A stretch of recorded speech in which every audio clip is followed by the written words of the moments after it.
Ketika pejabat negara membuka hati untuk mendapatkan kritikan keras, maka si Sontoloyo ini dengan berat hati mengatakan kritikannya kali ini, yaitu mengatakan bahwa pemindahan ibu kota adalah the biggest prank. Marah Pak? Enggak kan? Oke, ini jujur loh Pak. Pemindahan ibu kota ke Penajam sejauh ini itu masih halu. Sama seperti halunya Bosman akan kekuatan printing money adalah solusi ekonomi yang selama uang dicetak tadi adalah untuk sektor produksi. Dan saat ini Indonesia tidak ada sektor produksinya yang kompetitif untuk kelas dunia. Jadi printing money dengan kelolaan seperti para pejabat saat ini benar akan membuat inflasi karena memang geblek di dalam membangun industri. Kesel ya dibilang geblek. Oke, kita lanjut ya. Boleh ya, nggak kesel ya. Kita mundur sebentar ke tahun 1918 di mana Jerman kalah Perang Dunia Pertama yang membuat Jerman harus menanggung biaya perang negara pemenang Perang Dunia Pertama tersebut. Jerman saat itu dipermalukan. Ingat ya, tahun 1918.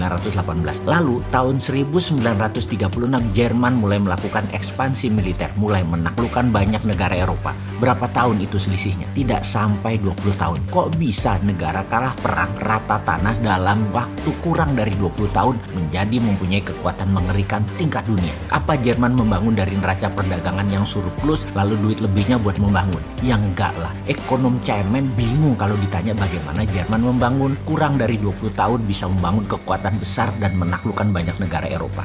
Maaf nih ya, sebutan ekonom cemen bikin kesel nggak? Katanya minta dikritik. Kita lanjut ya cerita Jermannya. Dalam pembelajaran awal New Economic Model, Profesor Michael Hudson pernah memulai cerita yang membuat kepala saya berputar kencang, atau dalam bahasa anak zilenial yaitu loading otak saya. Dia berkata, Jerman adalah negara kalah Perang Dunia Pertama di tahun 1918 dan harus menanggung beban membayar semua biaya perang kepada negara pemenang. Jerman rugi berlapis, Jerman dipermalukan, dan Jerman miskin. Tahun 1933 Jerman mulai bertaring, bahkan ketika Nazi berkuasa pada tahun 1936 Jerman menjadi negara superpower yang mengerikan. Bagaimana cara Jerman membangun negaranya dari sebuah negara kalah perang menjadi negara superpower hanya dalam 15 tahun? Maka dalam New Economic Model atau MMT, hal ini menjadi bahan diskusi panjang. Sekali lagi, saya hanya mengingatkan di sisi Amerika, di belahan bumi yang lain di tahun yang sama 1930-an, 1931 Amerika mengalami Great Depression. Ekonomi Amerika bubble dan pecah. Juga ekonomi dunia ambyar. Sungguh anomali yang terjadi.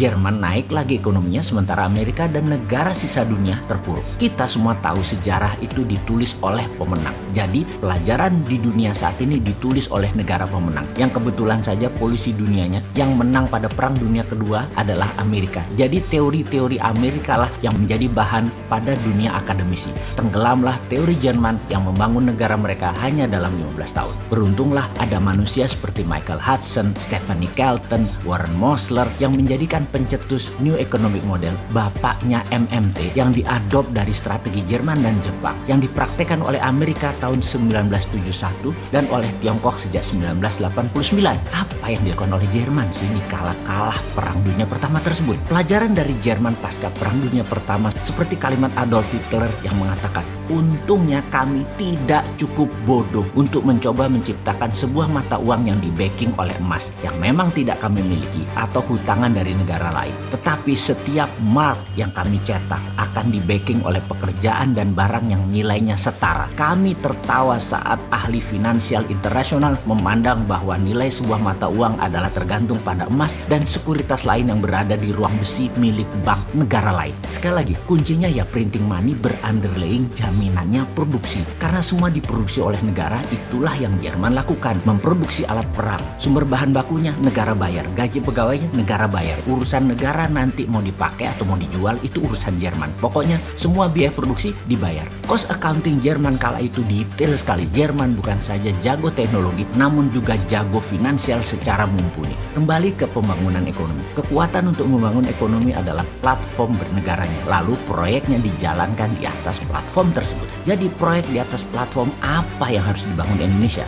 Terserah, mau meniru Jerman boleh, mau meniru Cina boleh. Meniru Jerman adalah membuat alat perang. Meniru Tiongkok adalah membuat alat produksi. Bagi kaum Sontoloyo, bukan hanya mengkritik mentah, juga penting ilmunya sudah dikasih tahu. Buktinya semua ada di Mardigu Nation. Betul kan?